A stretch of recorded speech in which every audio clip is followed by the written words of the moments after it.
has a 75 watt CO2 laser tube inside of the laser. Oh, actually,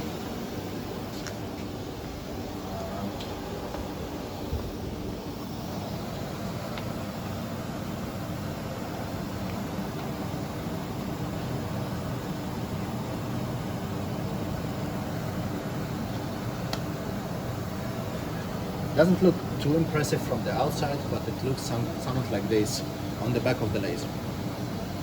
So the laser beam is guided through a system of 45-degree mirrors. From the back of the laser, it goes to the corner, it is reflected up. In there is a mirror that guides it to the left.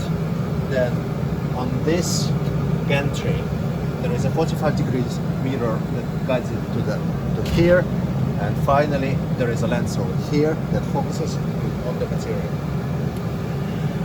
This red dot you're seeing there now, it is a laser pointer. You cannot see the laser itself because it's in infrared wavelength.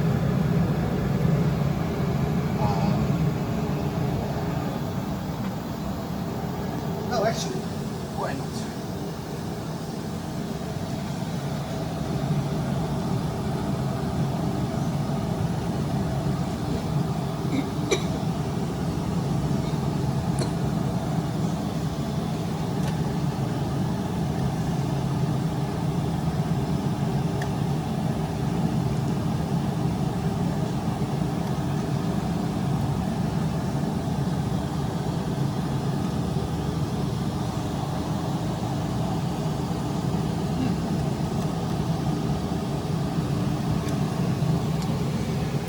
So this is the lens that focuses the laser. So laser beam on the entrance is about 1 centimeter wide, and this lens focuses it down to about 0.1 millimeter spot. This one looks actually quite clean. You don't need really to inspect it, but you need to know how to clean it. You need. If the laser doesn't cut in the settings that we set there by default, that probably means that this lens got quite dirty. And we have a lens cleaning kit in the glass office over there, so you can ask any of the instructors in here to assist you cleaning this lens. And also, we can see here, this tube is used for the air assist. So it constantly shoots the blast of air through this tube, blowing away smoke from the cut. Because if there was smoke will be coming to the lens, first of all, it will be getting dirty much faster. Second is part of the laser will be absorbed by the smoke, and it's just you can use less power with the air assist. Okay, to put it back in, we put those two and slide the lens into place and lock those locking screws in place. It is rather easy to deattach it. So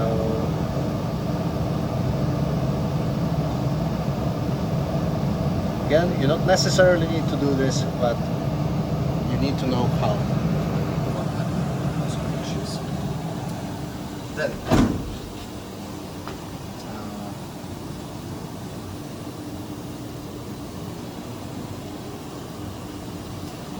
let's restart the laser again.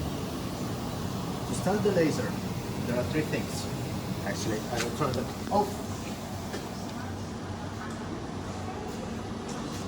So when you start using the machine, first you start the laser, and during the initialization process, you should not open the cover.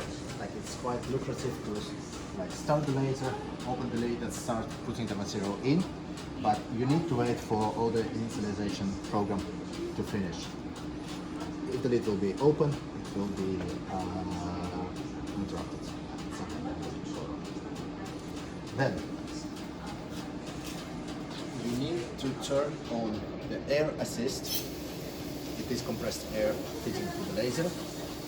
And you need to turn on this switch in here. It will rotate an electric valve over there, and it will turn on fume exhaust that will suck all the fumes from the laser through the filter outside. This is one of the most dangerous machines because it has the potential to burn down the lab.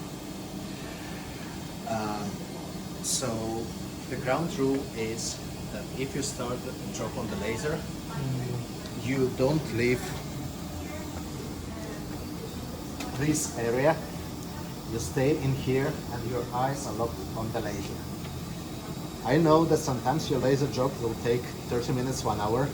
Then you do this. Your phone, one eye on the phone, one eye on the laser. Multitasking. So you always need to supervise the laser. And the worst thing that can happen is one of the worst things. But it is quite possible. This laser head is driven by belts. The belt can snap. The machine doesn't have a feedback system, so it might not understand that it's not moving, and it will be shooting laser on the same spot for a long time. And if you work with flammable materials like plywood or cardboard, you can catch on fire rather quickly. In that case, to stop the job immediately, you can do several things.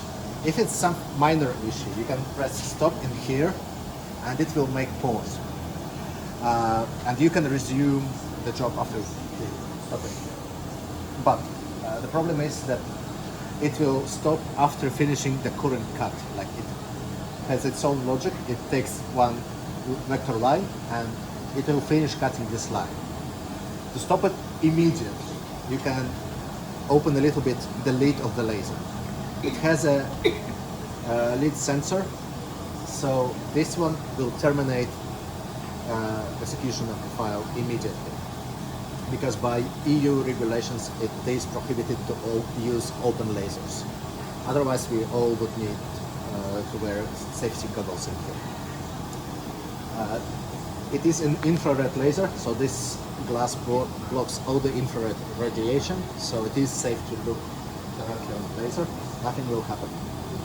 But with this kind of lasers, the danger comes from the fact that this laser is invisible and you might not realize that it got into your eye, but it can do irreversible damage.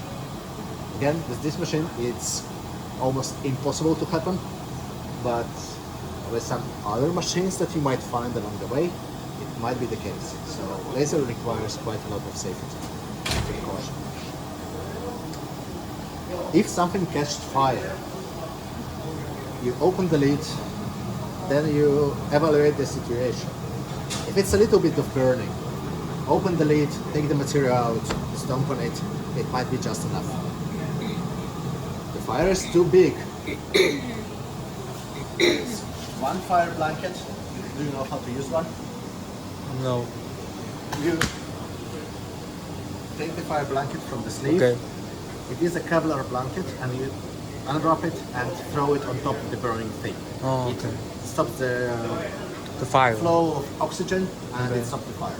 It doesn't work with electric fires. The fire blanket will be your option number one. Okay. Again, we didn't have major fires in here and I hope they will keep it that way. So, if you supervise the laser, it should be fine. Second, we have two fire extinguishers. One is over there on the column in the middle of the bubble. Second is over there, next to the sink. Okay. I doubt that you will need to use it. If you feel like you need to use a fire extinguisher, just notify everyone and leave the building. That would be safer. We also have one in this small cart, but it's not here on a regular basis, so it might not be here. So there's another one here. Okay. I think that's most of the safety. No, one more thing which is actually quite important. you should be aware of what kind of material you are going to cut. All the materials you can find in here are safe for laser cutting. You start when you find for this material for your project, you search this pile first. Here we have small cuts of the material. If you don't find it here, you can use this or that pile over there for larger pieces. But some materials are more toxic than others. When plywood or cardboard are relatively safe while burning, but it actually with plywood